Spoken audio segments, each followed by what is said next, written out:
মুসলমানের ক্ষতি করা যায়, ইসলামের ক্ষতি করা যায় না।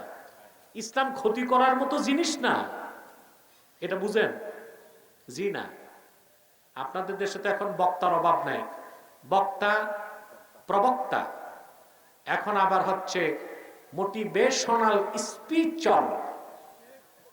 মাদ্রাসার বারান্দায়ও যায় না, কথা শিখছে দুইটা, হয়ে গেছে কি না মোটিভেশনাল স্পিচর, ওয়াজ করে। আবার কিছু হয়েছে স্কলার। স্কলার তো কম, স্ক্রু ড্রাইভার বেশি। দেখেন না বক্তব্যগুলো কি দেয় এক একজন। কেউ বলতেছে কলব হচ্ছে মাথায়। কি অবস্থা! আমি বলছি যে বলছে কলব মাথায়, ওর মগজ হাঁটুতে। আপনার কি বলেন? এমন মূর্খ মানুষও কি স্কলার হয় না স্ক্রু ড্রাইভার হয়? স্ক্রু ড্রাইভারের কাজ হচ্ছে একটা বল্টু আরেক জায়গায় লাগানো, বল্টু ফিট করা। এরা উম্মতের মধ্যে বিভিন্ন বতাকিদার বল্টু ফিট করতেছে। এজন্য এগুলোরে আর আমি স্কলার বলি না, স্ক্রু ড্রাইভার বলি। বলবে ঐক্যের কথা, আর আমাদের আহলুস সুন্নাহ জামাতের আকীদায় আঘাত করবে। আমরা আহলুস সুন্নাহ জামাত আমাদের আকীদা ও বিশ্বাসকে জীবন থেকেও বেশি ভালোবাসি, সেক্ষেত্রে কোনো আপোষ নাই। শুধু ঐক্যের জন্য আমরাই স্যাক্রিফাইস করব, আর তোমরা একের পর এক আকীদায় আঘাত করবা, ওই রকম ঐক্যের দরকার নাই। আমরা যে কোনো মাসলাকের সাথে ঐক্যে বিশ্বাসী, কিন্তু কোন বাতিল ফেরকার সাথে আহলুস সুন্নাহ জামাত ঐক্য করতে পারে না। এটা মনে রাখবেন, কোন বাতিল ফেরকার সাথে ঐক্য নাই, মাসলাকের সাথে ঐক্য আছে। এক মাসলাক আরেক মাসলাকের সাথে ঐক্যবদ্ধ হতে পারে, এটা করতেই হবে, এটার কোনো বিকল্প নাই। কিন্তু তাই বলে ঐক্যের নামে বাতিল ফেরকার সাথে ঐক্য হতে পারে না। যদি বাতিল ফেরকার সাথে ঐক্য চলতো, তো হযরত আলী রাদিয়াল্লাহু তাআলা আনহু খারিজিদের বিরুদ্ধে যুদ্ধ ঘোষণা করতেন না। করছেন হযরত আলী? ঐক্য করেন নাই, যুদ্ধ করছেন। ইরাকের বাগদাদের কাছে একটা এলাকা আছে, তার নাম হারুরা। কি নাম? পৃথিবীর সবচেয়ে বাতিল ফেরকাগুলোর একটা খারিজি ফেরকা ওখান থেকে শুরু। হযরত আলী রাদিয়াল্লাহু তাআলা আনহু তাদেরকে বুঝাবার জন্য 3 বার আব্দুল্লাহ বিন আব্বাসকে পাঠিয়েছেন। কতবার? 3 বার বুঝানোর পর দেখছে ওরা বুঝে না। চতুর্থবার হযরত আলী যুদ্ধ করছেন, 12,000 খারিজির 8,000কে হত্যা করছেন। তাহলে বোঝা যায় যে কোনো মাসলাকের সাথে ঐক্য হতে পারে, কোন বাতিল ফেরকার সাথে আমরা ঐক্য করতে পারি না। রাজি আছেন? তাহলে ভালো করে বুঝেন। তো এই যে কিছু বক্তা প্রবক্তা স্কলার বের হয়েছে, এরা আবার বলে, ওয়াজ করতে যেয়ে বলে, ভাই সব এক হন, নতুবা কাফেররা ইসলাম ধ্বংস করে ফেলবে। বাহ, ইসলাম কি ধ্বংস করা সম্ভব? কথা বলে না। এক হন, এক প্ল্যাটফর্মে আসুন, নতুবা ইসলামের ক্ষতি হবে। বেকুফ, ইসলামের ক্ষতি করা যায় না, মুসলমানের ক্ষতি করা যায়। ইসলাম হচ্ছে আল্লাহর নূর, ইসলাম হচ্ছে চেরাগে মুহাম্মাদি। দুনিয়ার সমস্ত অপশক্তি ঐক্যবদ্ধ হয়েও আল্লাহর নূর চেরাগে মুহাম্মাদির এক জাররা পরিমাণ ক্ষতি করতে পারবে না। মুসলমানের ভুলের কারণে, মুসলমানের ভুল সিদ্ধান্তের কারণে সাময়িকভাবে মুসলমানের ক্ষতি হতে পারে, ইসলামের ক্ষতি করা যায় না। এই কথাগুলো আমাদের বুঝতে হবে এবং জনগণকেও বুঝাতে হবে। ঠিক কিনা বলেন? দেখছেন অবস্থা? আমি বসছি 3টা বাজার 5 মিনিট আগে, বুঝলেন? 1.5 ঘন্টা চলে গেছে। আমি আরো 1.5 ঘন্টা থাকবো, যদি আপনারা আমাকে ডিস্টার্ব না করেন। করবেন ডিস্টার্ব? তো যে ভাইরা দাঁড়িয়ে আছেন বসেন। রোদ থেকে বাঁচতেছে, রোদরে ভয় পায়, জাহান্নামের আগুনের ভয় নাই। মাহফিলে আসলেই সব ভাবসাব এইরকম যেন খান বাহাদুর আসানুল্লাহর নাতিপুতি। আর স্টেডিয়ামে গেলে বৃষ্টিতে ভিজে রোদে শুকায়, তখন আর নবাবগিরি থাকে না। বসে যান, বসে ওয়াজ শুনবেন, আল্লাহর রহমত বেশি পাবেন। অনেকে আবার বসতে পারতেছে না, বিপদে পড়ছে, জিন্সের প্যান্ট লাগায় আসছে।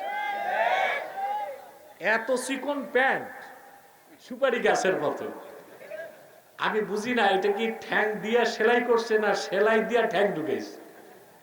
এখন যদি বলি বসো, আমাকে আদব করে যদি বসে তো চিচেন ফাঁক, এটা বিপদ হইতে পারে।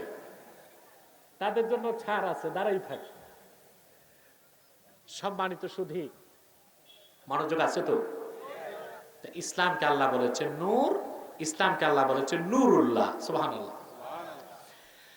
আমার ভাইয়েরা, শুধু তাই নয়, আল্লাহ রাব্বুল আলামিন ইসলামকে বলেছেন দীনুল্লাহ, আল্লাহর দ্বীন।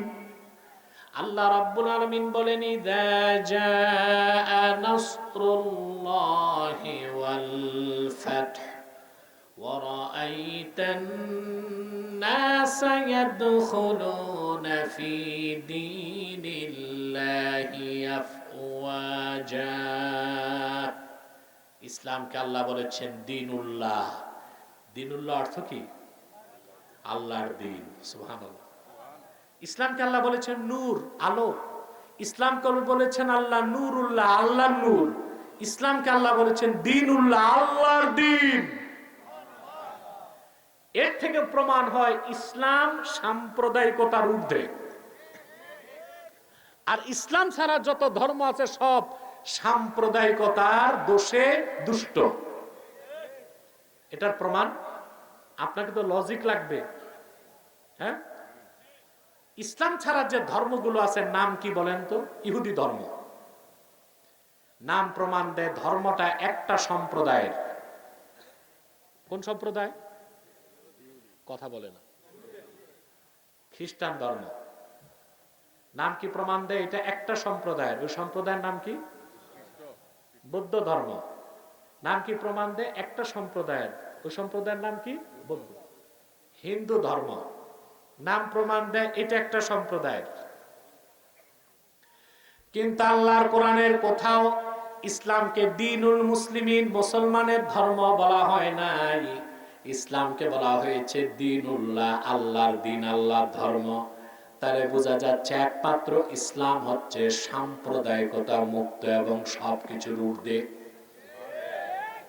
অথচ ইসলামের কথা বললেই তথাকথিত বুদ্ধিজীবী, প্রগতিশীল, সুশীল সমাজ এবং এখন নতুন একটা বের হয়েছে রাষ্ট্রচিন্তক, এরা আমাদেরকে বলে সাম্প্রদায়িক।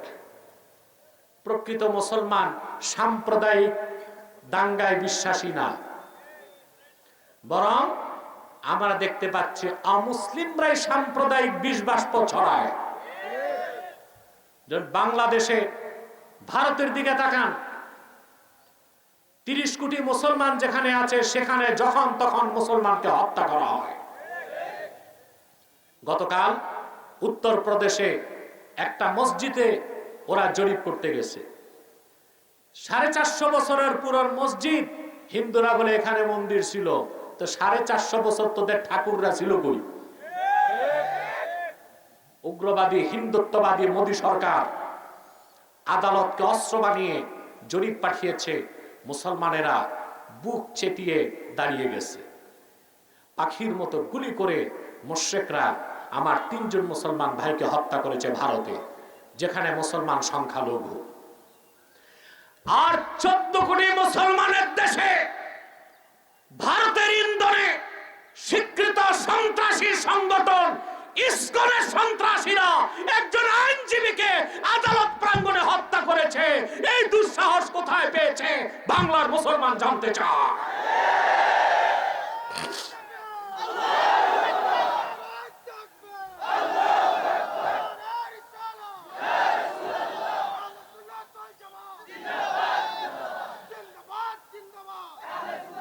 আমি মৌলভীবাজারের এই প্রোগ্রাম থেকে অন্তর্বর্তী সরকারকে স্পষ্ট বলছি, আমার দেশে যে আইনজীবী তাকে টার্গেট কিলিং করা হয়েছে। হিন্দুদের ক্ষোভ হচ্ছে তার উপর, হিন্দু থেকে যারা মুসলিম হতো এই আইনজীবী তাদেরকে আইনি সহায়তা করত। এটাই হচ্ছে আইনজীবীর প্রতি হিন্দুদের ক্ষোভ। আইনজীবীকে জবাই করলো প্রকাশ্যে। দ্রুত ট্রাইব্যুনালে হত্যাকারীদের বিচার বাংলাদেশের মুসলমান দেখতে চায়। আর যদি সন্ত্রাসী সংগঠন ইসকনের পক্ষে ভারত কোন ধরনের সহযোগিতা করে, বাংলাদেশের সাথে হিন্দুস্তানের সমস্ত চুক্তি বাতিল করতে হবে। একটা চুক্তিও ঠিক রাখা যাবে না। কোন ভারতীয়কে বাংলাদেশে ঢুকতে দেওয়া হবে না। মুসলমান দুঃখ হয় ওইসব মৌলবীদের জন্য যারা মসজিদ মাদ্রাসা বাদ দিয়া কিছুদিন মন্দির পাহারা দিছে আর মূর্তি পাহারা দিছে। তোমরা কোথায় এখন মৌলবীরা? এখন কই তোমরা? আমি বলেছিলাম যে বাংলাদেশে হিন্দুদের নিরাপত্তা দিতে হবে, তবে হিন্দুরা মূর্তি বানাবে, মূর্তির পাহারা তারাই দিবে। মুসলমান মূর্তির পাহারা দিতে পারে না। বাংলাদেশে তো হিন্দু কম না, প্রায় কোটির কাছাকাছি আছে না? তো ওরা মন্দির বানাবে, ওরা মূর্তি বানাবে, ওদেরকেই সরকার কমিটি করে দিবে, ওদের মন্দির ওরা পাহারা দিবে। এতে মুসলমান সেফ। মুসলমান কি তার আকীদা ঈমান নষ্ট হয় না? কিন্তু মৌলবীরা দেখা গেছে অনেক জায়গায় মাজারগুলো ভেঙে দিছে আর মূর্তিগুলো পাহারা দিছে। ফল দিল কি হিন্দুরা? আদালত প্রাঙ্গণে জবাই করে দিছে। শিথিলতা অমুসলিমরা দুর্বলতা মনে করে। ইসলামের হুকুম হচ্ছে জাস্টিস, ন্যায় বিচার। অর্থাৎ যে যতটুকু অধিকার চায় ততটুকু তাকে দিতে হবে। যে যতটুকু অধিকার চায় ততটুকু দেওয়া যাবে না। ন্যায্য অধিকার যার যতটুক ততটুক দিতে হবে। দায়িত্ব সরকারের। আমি বহুদিন ধৈর্য ধারণ করেছিলাম। বিগত পরাজিত সরকার 16 বছর যখন নির্যাতন করেছে দেশের মুসলমানকে, অরাজনৈতিক ভাবে ওই স্বৈরাচার সরকারের বিরুদ্ধে আব্বাসীর চেয়ে বেশি বক্তব্য কেউ দেয় নাই।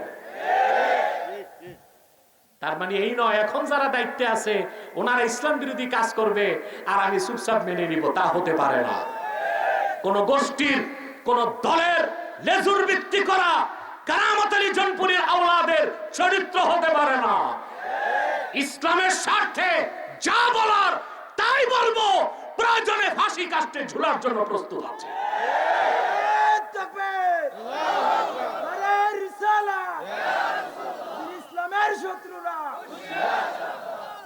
অতএব অমুসলিমরাই সাম্প্রদায়িক বিষ বাষ্প ছড়ায়, মুসলমান সাম্প্রদায়িক বিষ বাষ্প ছড়ায় না। ইসলাম সাম্প্রদায়িকতার ঊর্ধ্বে, বলেন সুবহানাল্লাহ। ইসলামকে বলা হয় না মুসলমানের ধর্ম, বলা হয়েছে কি দ্বীনুল্লাহ। কার দিন? সেজন্য বলি ভাইরা, দিন হচ্ছে দ্বীনুল্লাহ, জমিন হচ্ছে আরদুল্লাহ, আমরা হচ্ছি ইবাদুল্লাহ। আমরা কি? জমিন আরদুল্লাহ, আল্লাহর জমিন, আমরা আল্লাহর বান্দা। দিন হচ্ছে আল্লাহর দিন। অতএব আল্লাহর জমিনে আল্লাহর বান্দারা আল্লাহর দিনের আইনকে প্রতিষ্ঠিত করবে, সেখানে সাম্প্রদায়িকতা কিংবা মৌলবাদের ধোঁয়া তোলার কোনো সুযোগ নাই। আছে? এদেশের প্রতিটি মুসলমান চায় কোরআন ও সুন্নাহর আইনে দেশ চলবে। চান না আপনারা? কথা বলে না। প্রতিটি মুসলমানের স্বপ্ন এটাই, কোরআন ও সুন্নাহর আইন দিয়ে দেশ চলবে। আর সেটা হতে হবে খেলাফার পদ্ধতিতে। ঠিক না? আমার ভাইয়েরা, এরপরে আল্লাহ রাব্বুল আলামিন বলেন বিইذনি রাব্বিহিম ইলা সিরাতিল আজিজিল হামিদিল্লাহ। মুহাম্মদ সাল্লাল্লাহু আলাইহি সাল্লাম, আপনার কাছে কোরআন প্রেরণ করেছি আমি আল্লাহ, যেন আপনি গোটা মানব জাতিকে অন্ধকার সমূহ থেকে একটি আলোর দিকে নিয়ে আসেন। ওই আলোর নাম কি? ইসলাম। এতক্ষণ আমরা ইসলামের পরিচয় পেয়েছি না? কথা বলেন ভাই। বিইজনি রাব্বিহিম, মানব জাতির রবের অনুমতিতে। সেই ইসলামের আরেকটা পরিচয় আল্লাহ তুলে ধরেছেন, ইলা সিরাতিল আজিজিল হামিদ, যে ইসলাম হচ্ছে আল্লাহ রাব্বুল আলামিনের মনোনীত পথ, যিনি আজিজ, যিনি হামিদ। বলেন সুবহানাল্লাহ। ইসলাম কার পথ? জোরে বলতে হবে। ইসলাম কার মত? কার পথ? পথ কয়টা? একটা একটা একটা। সুবহানাল্লাহ বলেন। আমাদের দেশে যারা জেনারেল শিক্ষিত, কথায় কথায় বলে এই হুজুর কয় এইটা, এই হুজুর কয় এইটা, আমরা কোন পথে যাব বলে না? এরা হচ্ছে জিএমটিটি, জাতে মাতাল তালে ঠিক। বাজারে গেলে দেশি মুরগি চিনে,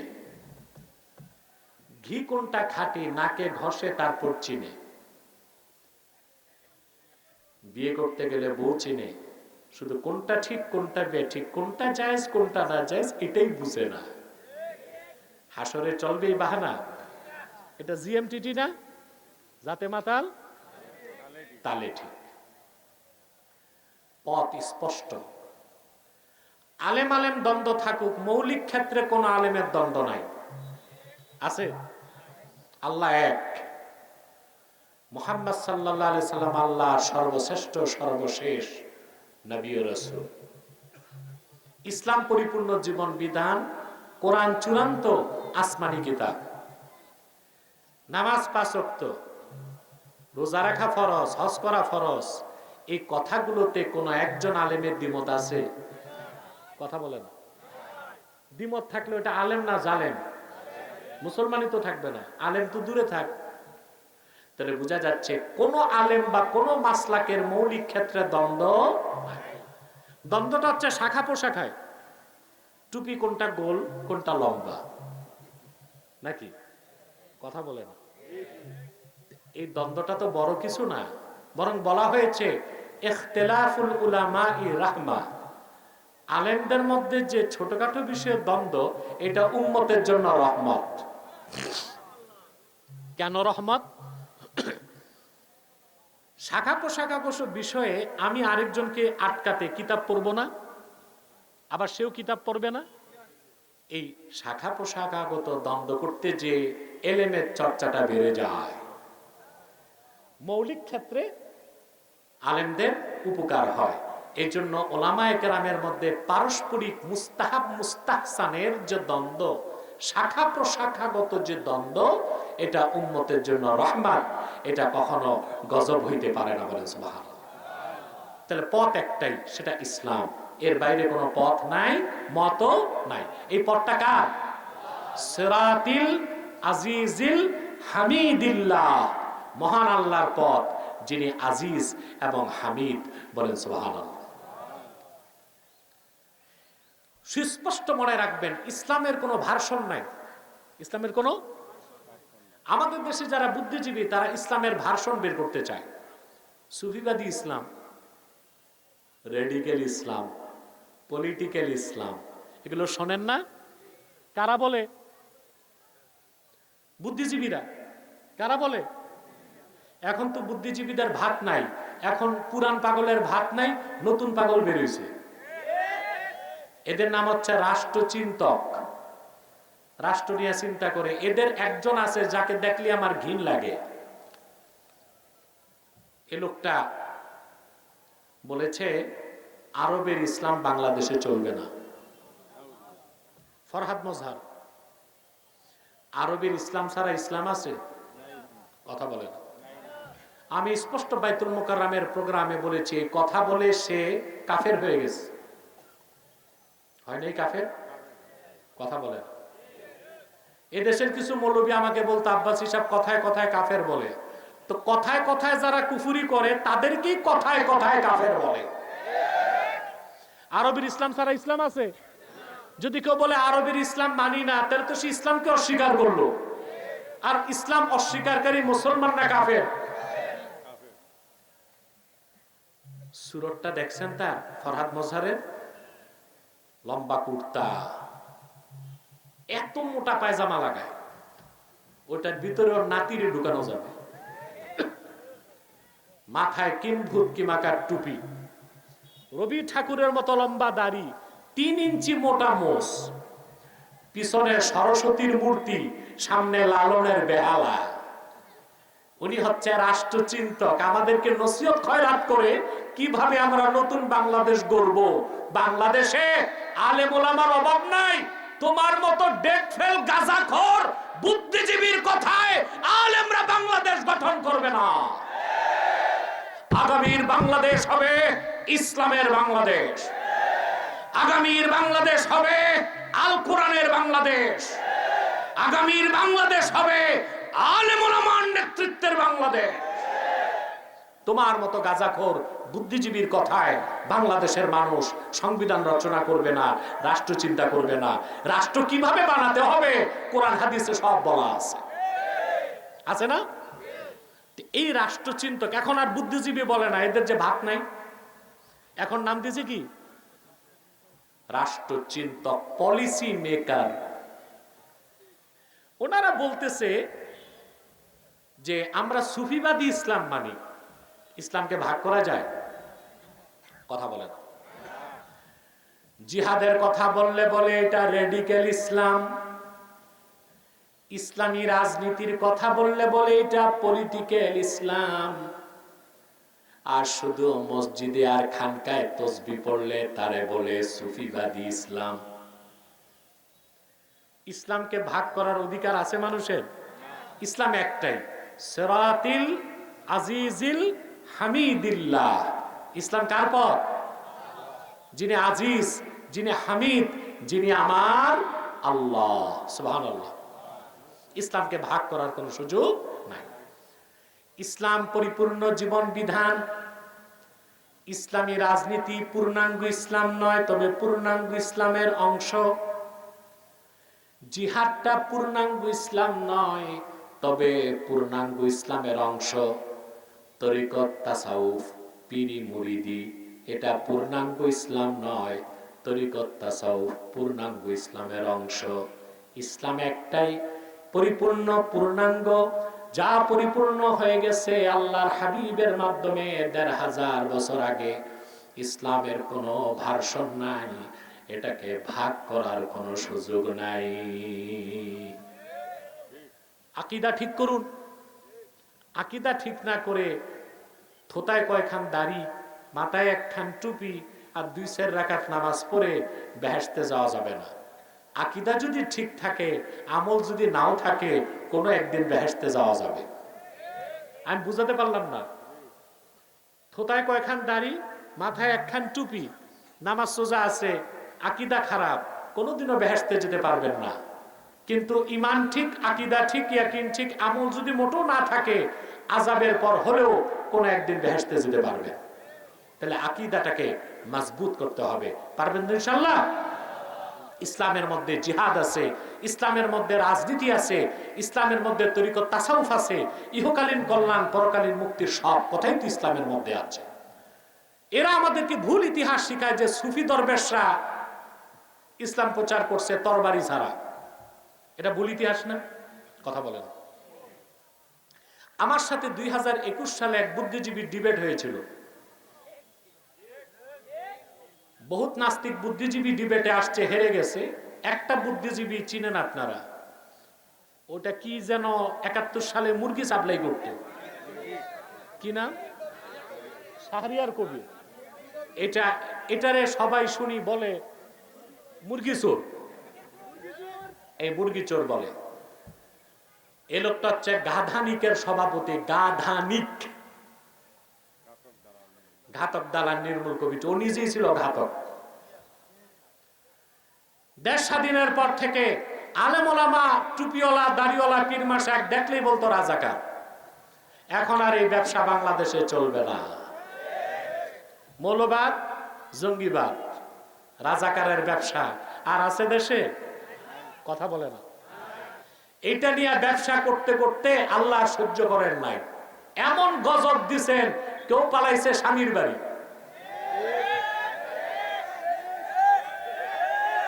কেউ শ্বশুর বাড়ি, কেউ দাদার বাড়ি, কেউ গেছে পশ্চিমা বাপদের বাড়ি। বাংলার মাটিতে ইসলামের শত্রুদের কখনো জায়গা হয় নাই। এখনো হবে না, ভবিষ্যতে হতে দেওয়া হবে না। মজবুত থাকুন, কঠিন থাকুন, যে কোনো চক্রান্ত মোকাবেলা করতে হবে। নতুবা পরাজিত শক্তি যদি একবার কোমর সোজা করে দাঁড়াতে পারে, কে রাজনীতি করে আর কে করে না তা দেখবে না, আলেম দেখলেই গণহারে হত্যা করবে। সেজন্য আপনাদেরকে অত্যন্ত ইস্পাত কঠিন ঐক্য ধারণ করতে হবে। এই বুদ্ধিজীবী শাহরিয়ার কবির ডিবেটে আমাকে বলতেছে তরবারি দিয়া ইসলাম আসে নাই। আমি বলেছি তরবারির জোরে ইসলাম আসে নাই, তবে ইসলাম প্রতিষ্ঠায় তরবারি লেগেছে। তার বলতি বন্ধ হয়ে গেছে, কোনো জবাব নাই। অতএব সুফিবাদী ইসলাম মানে জিহাদ নাই এটা বলার সুযোগ নাই। শাহজালাল রহমতুল্লাহ মাজারে যান, পাশের জাদুঘরে দেখবেন হযরত শাহজালালের তরবারিটা রাখা আছে। ইসলামের সুমহান আদর্শ নিয়ে তিনি 360 আউলিয়াকে নিয়ে সিলেটে যখন এসেছেন, শাহজালালের সিনায় ছিল কোরআন, হাতে ছিল জায়নামাজ, গলায় ছিল তাসবিহ, আর এক হাতে ছিল ইনসাফের তরবারি, দা শোর্ড অফ জাস্টিস। ওটা লাগছে না? গৌর গোবিন্দর মতো অত্যাচারীর বিষ দাগকে ভাঙতে হযরত শাহজালাল তসবিহ দিয়া কাজ করেন নাই, তরবারি ব্যবহার করছেন। অতএব সুফিবাদ, সুফি দরবেশরা শুধু তসবিহ দিয়েই চলতেন, এটা ভুল ইতিহাস। সুফি দরবেশরা এক হাতে তসবিহ রাখতেন আর এক হাতে তরবারি রাখতেন। এটা সিলেটের ইতিহাস। যান আপনি উত্তরবঙ্গে, বাংলার প্রাচীন রাজধানী ছিল বগুড়া, দিনাজপুর, জানেন এটা? সেখানে এক আল্লাহর ওলির মাজার আছে, শাহজালালেরও আগে আসছে। সুলতান মাহমুদ বলখি মাহি সাওয়ার রহমতুল্লাহ 440 হিজরিতে বাংলাদেশে আসছেন, 1000 বছর আগে। কত বছর আগে? ওনার বাপ ছিল আফগানিস্তানের বাল্খ নামক রাজ্যের সম্রাট। বাবা মারা যাওয়ার পর তিনি বাদশাহ হয়েছেন। বাদশাহীকে বাদ দিয়া দিনের দাওয়াতে চলে এসেছেন আফগানিস্তান থেকে বাংলাদেশের সন্দ্বীপে। সুবহানাল্লাহ কইবেন না? এই ইতিহাস আমার দেশে পড়ানো হয় না। ইতিহাস এগুলো পড়ানো হয় না, পড়ানো হয় ইতিহাসের নামে যত বিকৃতি। সন্দ্বীপ থেকে তিনি নৌকা যোগে আসলেন বগুড়ার মহাস্তাগরে। তরবারি তখনও বের করেন নাই, তরবারি ছিল খাপে। কালেমার দাওয়াত দিলেন। ইসলামের দাওয়াত পেয়ে হিন্দু রাজা পরশুরামের স্ত্রী আর মন্ত্রী একদিনই মুসলমান হয়ে গেছে। রাজা পরশুরাম দেখছে তার তো আর রাজত্ব থাকে না, অন্যায় ভাবে সে যুদ্ধের ঘোষণা করলো। তখন সুলতান মাহমুদ বলকি তসবিহ নিয়ে মাঠে গেছেন নাকি? কথা বলেন।